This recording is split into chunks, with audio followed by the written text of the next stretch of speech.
What if the next major shift in military power doesn't arrive on the back of a missile launcher, but instead travels at the speed of light?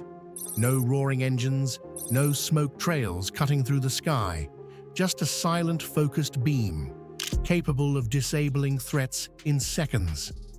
Japan's reported test of a 100-kilowatt-class laser weapon may sound like science fiction, but it represents a very real turning point in modern warfare.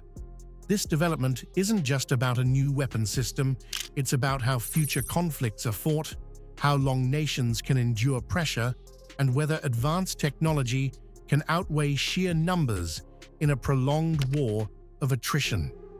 Before we go deeper, take a moment to like this video, subscribe to the channel, and turn on notifications. That way, you won't miss future breakdowns on global security, emerging military technology, and the strategic shifts shaping the world. Now let's get into why Japan's laser test matters and why China is paying close attention. Japan has traditionally been cautious in how it presents its military posture. For decades, its defense policy emphasized restraint, homeland protection, and close coordination with allies, particularly the United States. That's why news of a high-powered laser test is so significant. It signals that Japan is thinking beyond short, limited engagements and preparing for long-term competition in a region where tensions are steadily rising. A 100-kilowatt laser places Japan among a small group of technologically advanced nations seriously exploring directed energy weapons as part of their core defensive strategy. The context here is impossible to ignore. China has spent years building a military designed for scale and persistence. Its strategy emphasizes large missile inventories, expanding drone capabilities, and the ability to apply pressure across multiple domains simultaneously: air, sea, cyber, and even space. In a prolonged confrontation, China's strength lies in numbers and industrial capacity. Japan, on the other hand, faces geographic and demographic limits that make matching China unit for unit unrealistic.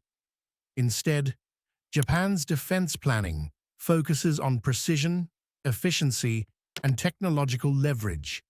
Laser weapons fit perfectly into that approach. What makes laser weapons so different from traditional systems is not just how they work, but what they change economically and strategically. Conventional missile interceptors are extremely expensive. Each shot can cost hundreds of thousands or even millions of dollars. In contrast, firing a laser costs roughly the price of electricity needed to generate the beam.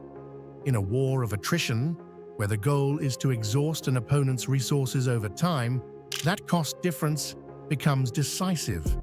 A defender who can neutralize threats cheaply can remain operational far longer than one who burns through costly interceptors. Laser weapons also offer near-instant engagement. There is no flight time, no ballistic arc, and minimal warning once a target is detected. This makes them especially effective against drones, small boats, and certain types of missiles at short to medium ranges. Their precision reduces the risk of collateral damage, which is particularly important for a country like Japan, where many military installations are close to civilian areas. Over time, these systems can dramatically reduce the effectiveness of saturation attacks designed to overwhelm defenses through sheer volume. This brings us to the heart of the issue: attrition warfare. Modern conflicts increasingly favor endurance over quick, decisive victories. Winning is no longer just about striking first or hardest. It's about who can keep fighting when resources are strained, supply lines are disrupted, and pressure never lets up. Zooming out even further, Japan's laser test reflects a global trend in military thinking.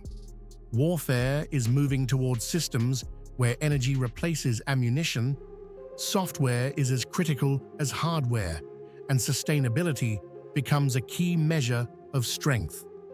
Directed energy weapons are unlikely to replace traditional arms entirely, but they will reshape how nations plan for long conflicts under constant pressure. Countries that adapt early may gain a lasting strategic advantage. In the end, Japan's 100-kilowatt laser test may not dominate headlines, but it represents a quiet and meaningful shift in how future wars could be fought and possibly avoided. It highlights the growing importance of endurance, efficiency, and technological innovation in a world where conflicts are rarely short or simple. What do you think? Will laser weapons truly change the balance in future conflicts, or are they just the beginning of a new technological arms race?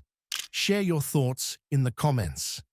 And if you found this analysis useful, don't forget to like, subscribe, and turn on notifications for more deep dives into global defense and emerging military technology. Thanks for watching, and I'll see you in the next one.